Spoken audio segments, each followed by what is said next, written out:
안녕하세요. 오늘 발표를 맡은 박성훈입니다. 오늘 발표드릴 논문은 카테고리 오리엔티드 피처 디코릴레이션 그리고 크로스 뷰 컨시스턴시 러닝이라는 테크닉들을 사용해서 도메인 제너럴라이즈드 된 뇌파 분류를 수행한 논문이고, 제목은 되게 어려운데 그냥 간단히 얘기하면 트랜스퍼 러닝을 사용해서 MI 클래시피케이션을 크로스 서브젝트 MI 클래시피케이션을 진행한 논문입니다. 이 논문은 2023년 IEEE Transactions on Neural Systems and Rehabilitation Engineering에 게재가 되었고요. 해당 저널은 임팩트 팩터 4.9, 그리고 리해빌리테이션 분야에서 94.9%에 랭크되어 있는 저널입니다. 네, 그래서 인트로입니다. BCI에서 딥러닝을 많이 사용하고 있는데, 이제 문제는 데이터를 많이 필요로 한다는 게 있겠죠? 그래서 새로운 피업자가 들어왔을 때 칼리브레이션 세션을 무조건적으로 이제 진행해야 되고, 이런 문제를 해결하기 위해서 트랜스퍼 러닝이라는 게 제안인들이 많이 되고 있고 또 쓰이고 있어요. 그래서 트랜스퍼 러닝이라는 건 소스 데이터, 내가 이미 알고 있는 데이터를 타겟 데이터, 타겟 서브젝트, 뭐 타겟 디스트리뷰션 이렇게 많이 하는데, 아무튼 타겟, 우리가 모르는 새로운 피험자에 대한 데이터의 분포로 이제 뭔가 맞춰가지고 트랜스퍼 시켜서 새로운 피험자가 들어왔을 때 칼리브레이션을 하지 않거나 아니면 좀 하는 시간을 줄이는 그런 목표를 가진 테크닉이고, 저자들을 따르면 총 크게 세 가지로 나눌 수 있다고 하는데, 인덕티브 트랜스퍼 러닝, 이 경우에는 레이블된 타겟 데이터가 필요하고요. 예시로는 뭐 파인튜닝이 있다고 하고, 두 번째로는 도메인 어댑테이션, 이 경우에도 데이터가 레이블될 필요는 없지만 여전히 타겟 데이터가 필요하다고 하고요. 예시로는 디스트리뷰션 얼라이먼트가 있다고 합니다. 그리고 마지막으로 이 논문의 저자들이 제안한 방법이 속해 있는 도메인 제너럴라이제이션. 이 경우엔 타겟 데이터가 필요하지 않다고 해요. 그래서 여기에 속한 방법은 뭐 데이터 어그멘테이션 그리고 인베리언트 피처 러닝이라는 테크닉들이 있다고 하는데, 여전히 뭐 몇 가지 그 단점들이 있어서 이제 새로 방법을 제안하였다고 합니다.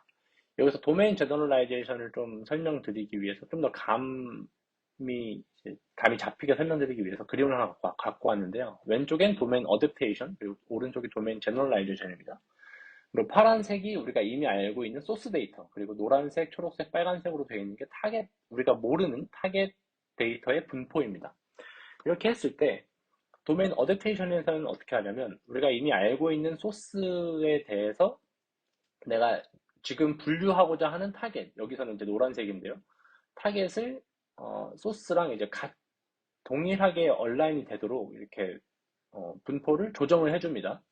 그럼으로써 우리가 소스를 통해서 만들어 놓는 클래시파이어, 여기 점선으로 된 거, 요게 타겟에도 적용될 수 있게 하는 게 어댑테이션이고, 이 경우에 내가 초록색이나 빨간색 다른 분포에 대해서 이 클래시파이어를 또 쓰고 싶다, 트랜스퍼를 하고 싶다라고 하면은, 그때는 또 초록색이랑 빨간색 각각에 대해서 요 어댑테이션 작업을 해줘야겠죠. 온라인 하는 작업을. 근데 도메인 제너럴라이제이션은 뭐냐면, 애초에 우리가 이렇게 어댑테이션 해서 트랜스퍼 시키고 이런 수고를 할 필요가 없이, 애초에 이 애초에 이 피처들이 다 동일한 선상에 있게, 동일하게 잘 얼라이먼트가 되어 있게 배치를 하면 되지 않느냐라는 거예요. 그래서 아까 말씀드렸던 것 중에 인베리언트 피처 러닝이라는 게 있는데, 어, 보통은 뭐 여기서 보듯이 이 파란색, 초록색, 노란색이 다 각각 다른 사람이라고 하면 사람별로 이렇게 다 분포가 다르죠, 원래는. 근데 이거를 애초에 사람별로 다른 피처의 성격을 봤을 때 사람별로 변동되는 게 있고 또 클래스별로 변동되는 게 있을 거잖아요. 그러면은 사람별로 변동되는 그런 성분을 삭제해버리고 클래스별로 변동되는 성분만 남겨버리면, 이런 식의 좀 더 제너럴라이즈드 된 그런 피처 디스트리뷰션을 우리가 배울 수 있지 않겠냐. 그럼 이렇게 한다면 따로 이렇게 어플테이션 하는 이런 과정 필요 없이 바로 그냥 갖다가 쓸 수 있을 테니까 좀 더 근본적인 해결책이 되겠죠. 그래서 이런 게 이제 도메인 제너럴라이제이션이고, 이 사람들은 이제 도메인 제너럴라이제이션을 사용해서 어, 트랜스퍼 러닝 프레임워크를 이제 제안을 하였습니다. 그래서 총 세 가지의 테크닉으로 구성이 되어 있고, 그게 데이터 어그멘테이션, 그리고 피처 디코릴레이션, 그리고 크로스 뷰 컨시스턴시 러닝이라고 불리는 그런 걸로 구성이 되어 있고요. 이게 뭔지는 이제 뒷장에서 설명을 드리도록 하겠습니다. 그래서 이 사람들이 제안한 방법의 세 가지 구성 요소 중에 첫 번째인 데이터 어그멘테이션에 대해서 먼저 설명을 드릴게요. 이 사람들이 요 방법의 이름 붙이기를 인터 서브젝트 그리고 카테고리 스페시픽이라고 명명을 했는데, 그래서 ISCS라고 했는데, 이게 뭐냐면 인터 서브젝트, 여러 피험자들 간의 데이터를 사용한다는 거예요. 근데 어떤 데이터냐면 카테고리 스페시픽, 그러니까 같은 클래스 정보를 가진 데이터에 대해서만 이제 데이터 어그멘테이션을 진행한다는 거예요. 그래서 뭐냐면 같은 클래스에 속한 여러 사람들의 데이터를 갖고 이제 어그멘테이션을 함으로써 이제 동일하게 클래스 정보는 유지를 하면서 더 크로스 서브젝트 데이터를 이제 생성을 할 수가 있게 되는 거죠. 그래서 구체적으로 어떻게 했냐면, 이제 피험자들별로 이렇게 다 데이터가 있을 거잖아요. 뭐 파란 색깔, 초록 색깔, 그 다음에 뭐 똥색, 뭐라고 해야 되지? 뭐 어두운 초록 색깔, 다 다른 피업자라고 생각을 했을 때, 이거를 먼저 쇼타임 프리에 트랜스폼을 합니다. 그래서 그러면은 타임 프리퀀시 맵이 나오겠죠? 이런 식으로. 그 타임 프리퀀시 맵을 여러 시간축을 따라서 세그먼트로 자릅니다. 뭐 예를 들어서 세 개로 잘랐다고 해볼게요. A, B, C라고. 여기에 보듯이 지금 A, B, C가 이제 시간축이 되는 거고, X축이. 그리고 Y축이 이제 프리퀀시가 될 거고요. 지금 이제 타임 프리퀀시가 세 개의 세그먼트로 잘린 겁니다. 그 다음에 뭘 하냐면, 어, 내가 그럼 이제 다른 피험자로부터의 똑같은 타임 프리퀀시 맵이 있을 거 아니에요. 여기서도 그러면, 어, 이, 내가 방금 자른 것처럼 이제 똑같이 자를 수가 있을 거고, 여기서도 똑같은 클래스의, 내가 지금 처음에 만들었던 거랑 똑같은 클래스의 데이터로부터 이제 세그먼트를 같이 갖고 와요. 여기서 B랑 둘 다 B를 쓴다고 해볼게요. 그럼 B를 가지고 웨이티드 썸을 합니다. 그래서 람다만큼의 여기 웨이터를 걸어주고, 여기는 1-람다만큼의 웨이트를 갖고 웨이트 썸을 해줍니다. 그러면 뭔가 이 둘 사이에 새로운 데이터가 만들어지겠죠? 이거를 원래의 B랑 바꿔치기해서 새로운 데이터를 만드는 거예요. 얘를 이제 다시 이제 인버스 쇼타임 프레 트랜스폼 하면 이제 원래처럼 타임 시리즈 데이터가 만들어지겠죠? 그래서 이런 식으로 이제 데이터를 만든다는 거고, 이 경우에 장점이 뭐냐면, 어, 아까 말씀드린 대로 같은 클래스의 데이터를 사용하기 때문에 클래스 정보는 여전히 유지가 되는데, 지금 피험자들 데이터 간에 이제 웨이티드 썸을 했죠. 그럼으로써 어, 원래에서는 아까 요 그림으로 좀 설명을 드려보자면, 지금 내가 파란 색깔이랑 빨간 색깔 분포를 여기서 내가 방금 알고 있었던 데이터라고 생각을 해볼게요. 그러면 내가 방금 이 웨이티드 썸을 함으로 인해서 이 초록 색깔, 노란 색깔, 이렇게 사이에 있는 분포들을 추가로 또 알 수 있게 되는 거예요. 그러면 내가 뭐 분포가 이제 지금 딱 두 명의 피험자뿐만이 아니고 뭐 10명, 20명 있다고 하면은 그 사이에 이 비어있는 분포들을 내가 다 채울 수 있겠죠. 그러면서 이제 여기서는 스팬 한다고 했는데, 각 서브젝트의 디스트리뷰션 간에 비어있는 그런 데이터 스페이스를 다 쫙 채울 수가 있는 거예요. 그래서 그럼으로써 일단 좀 더 제너럴라이제이션 할 수 있다, 1차적으로 라는 게 되겠습니다. 네, 두 번째로는 카테고리 오리엔티드 피처 디코릴레이션 테크닉입니다. 두 번째인데, 여기에 지금 아래에 보고 계시는 게 전체 이 트랜스퍼 러닝의 플로우 차트거든요. 그래서 왼쪽에 소스 데이터가 있고, 그 다음에 여기에 이제 모델이 있고, 이 모델을 통해서 피처를 추출을 해요. 그래서 추출된 피처를 디코릴레이션 작업을 하거든요. 그리고 마지막으로 이제 그 디코릴레이션 작업이 된 그 피처를 가지고 뭐 프레딕션을 하고 이렇게 하는데, 디코릴레이션 작업이 뭐냐면, 어, 먼저 이 피처 중에 우리가 피처를 뽑아보면 우리가 분류하고자 하는 클래스랑 연관이 있는 게 있고 없는 게 있잖아요. 근데 이 실제로 이제 연관이 있는 거는 이제 의미가 있는 피처가 되겠죠. 그리고 무의미한 피처가 있을 텐데, 그 둘 사이에 이제 뭐 우연에 의해서든 뭐에 의해서든 어쨌든 코릴레이션이 생길 수 있잖아요, 당연히. 근데 그런 코릴레이션에 의해서 모델의 성능이 이제 저하될 수가 있대요. 그렇기 때문에 어, 우리가 보통 피처 셀렉션 같은 거를 통해서 이제 실제로 정말로 관련 있는 피처만 뽑아서 쓰죠. 그런 것처럼 여기서도 관련 없는 피처들을 좀 제거하는 그런 프로시저가 필요한데, 여기에서 그래서 뭐 인디펜던스 테스팅 스태티스틱이랑 그리고 샘플 웨이팅 어프로치라는 이 두 가지의 테크닉을 통해서 방금 말씀드렸던 이 관련 없는 피처를 제거하는 작업을 이제 수행을 한다고 합니다. 그래서 이 인디펜던스 테스팅 스태티스틱이 이제 여기에 식으로 되게 복잡해 보이게 나와 있는데 그냥 코베리언스거든요. 요 트랜스포즈 한 다음에 똑같은 걸 이제 곱하는 거예요. 그러면 코베리언스 계산되죠. 그래서 코베리언스에 여기 지금 잘 보면 알파 값들이 알파라는 이제 값이 있는데 그냥 되게 작은 웨이트들을 막 무작위로 곱해 줌으로써 이런 이런 코릴레이션을 없앨 수가 있대요. 그리고 그렇게 함으로써 관련 없는 피처들을 제외를 할 수 있다고 합니다. 그래서 어, 네, 그래서 결과적으로 이제 실제로 관련 있는 피처만 남기는 과정이 이 피처 디코릴레이션 과정이고요. 그래서 결국 결과적으로는 관련 있는 피처로만 훈련을 시키면 우리가 나중에 언신 서브젝트, 아예 새로 그전에 본 적 없는 데이터가 들어왔을 때 더 잘 분류를 할 수 있게 된다라고 합니다. 그래서 이를 통해서 로스 펑션, 첫 번째 로스 펑션이 나오는데요. 총 로스 펑션이 두 개인데, 그 중에 첫 번째 로스 펑션이 나오고, 로스 펑션의 계산은 그냥 레이블이랑, 그 다음에 요 오른쪽에 있는 거는, 처음에 어그멘테이션 된 데이터가, 어, 그 아웃풋, 예측되는 프레딕트 라벨이 나온 결과 값이거든요. 여기서 데이터가 이 피처, 피처 익스트랙션 과정 다 거쳐서 여기로 예측값 나오는 거. 그 둘 사이에 당연히 이제 최소화 시켜야겠죠? 그래서 그런 의미를 갖는 로스 값입니다. 그래서 여기 S라고 하는 여기에 첫 번째 로스 값으로 매핑이 되게 되고 요거를 이제 훈련할 때 쓰게 될 겁니다. 네, 마지막 세 번째로 크로스 뷰 컨시스턴시 러닝입니다. 아까 전체 프레임워크에서 데이터에서 피처 뽑고 디코릴레이션 하고 여기 아웃풋 간다라고 말씀드렸는데 여기 아래에 보면은 어, 이 피처 뽑는 네트워크가 하나 더 있거든요. 억실러리 인코더 F 프라임이라고 해서 하나가 더 있어요. 똑같은 과정을 거치는. 이제 요게 지금 마지막 세 번째에 해당하는 파트인데, 제가 처음에 데이터 어그멘테이션 설명드릴 때 전체 데이터에서 두 개의 트라이를 뽑아서 그 두 개의 인터폴레이션을 그러니까 웨이티드 썸을 계산해서 어그멘테이션을 한다고 말씀드렸죠.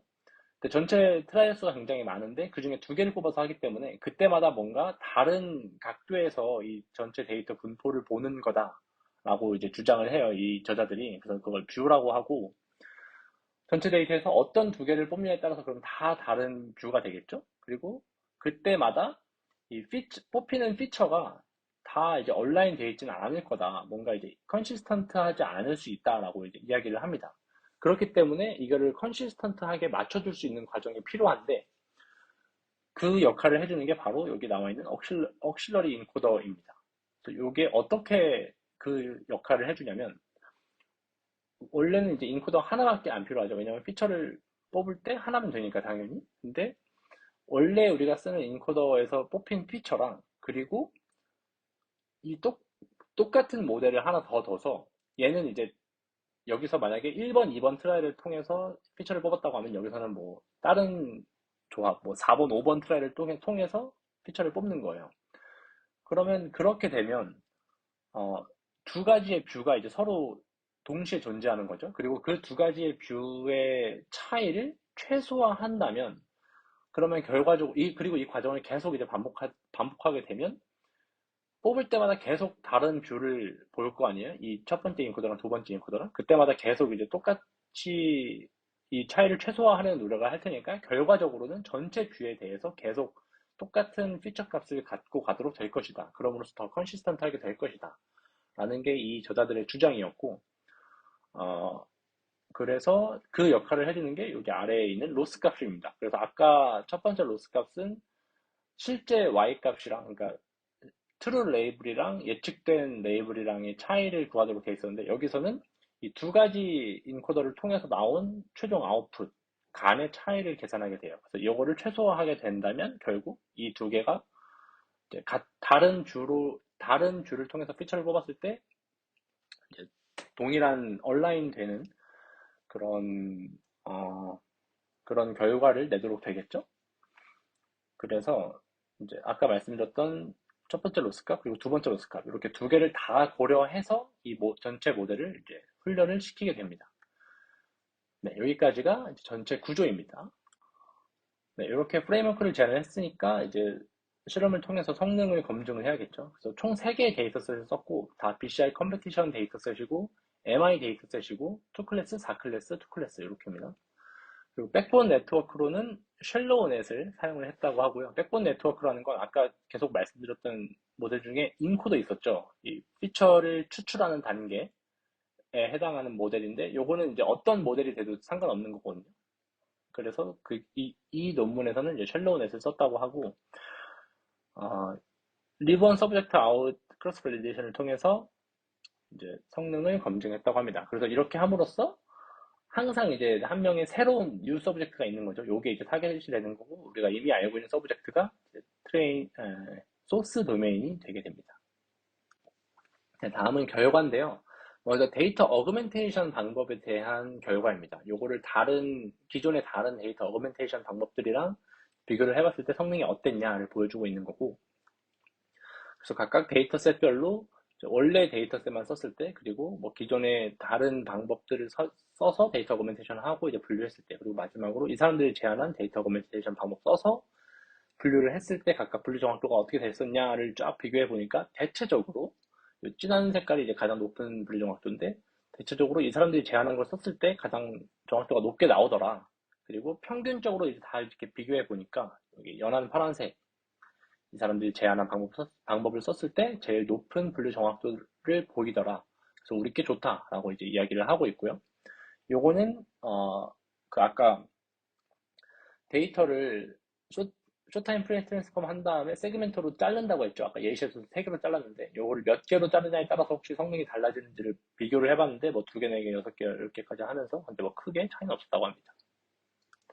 네, 두 번째로는 이 사람들이 이제 이게 진짜 더 중요한 결과죠. 이 사람들이 제안한 도메인 제너럴라이제이션 프레임워크에 대해서 성능을 다른 도메인 제너럴라이제이션 방법들에 대해서 비교를 해봤을 때 성능이 더 어땠냐를 이제 비교를 해보니까 기존 방법들에 비해서 이 사람들이 제안한 이름을 이제 FDCL이라고 지었거든요. 뭐에 약자인지는 모르겠습니다. 여기 논문에도 안 나와서. 아무튼 요거랑 이제 비교를 해보니까 거의 대체적으로 우리가 제안한 게 더 성능이 좋더라.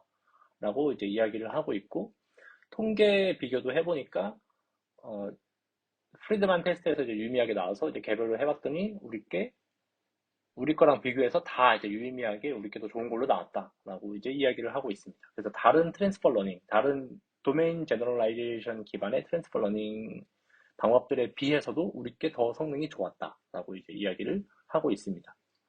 다만 유의해야 할 건 앞서서 데이터 어그멘테이션도 그렇고 지금 여기 트랜스퍼 러닝 결과도 그렇고 데이터 어그멘테이션이나 트랜스퍼 러닝이나 둘 다 정확도가 막 드라마틱하게 뭐 10%, 20% 이렇게 오르는 게 아니거든요. 한 2, 3%, 뭐 많으면 5, 6% 정도까지 오르는 게 일반적입니다. 그 이상 오르면 좀 뭔가 애초에 문제가 있었던 거라고 생각을 해볼 수 있을 것 같습니다. 네, 다음 결과는 아까 백본 네트워크로 쉘로넷 썼다고 말씀드렸는데 쉘로넷 대신에 뭐 딥 CNN, 그러니까 쉘로넷은 CNN인데 얇죠? 근데 그거 말고 똑같은 논문에서 제안된 딥 CNN을 썼을 때 아니면 이지넷이라고 또 다른 CNN 기반의 네트워크 썼을 때 성능들이 어떻게 되느냐? 뭐 원래 다른 기존의 트랜스퍼 러닝 테크닉이랑 비교해서 우리 거 썼을 때 성능이 어떻게 다르냐를 비교해 봤는데 뭐 여전히 우리 거 썼을 때도 성능 좋다. 어떤 백본 네트워크 쓰던지 다 우리 게 좋다. 라는 거를 지금 보여주고 있는 결과고 그 다음에 에블레이션 스터디에 대해서는 어, 기존 트랜스퍼 러닝을 썼을 때 그리고 기존 트랜스퍼 러닝 기존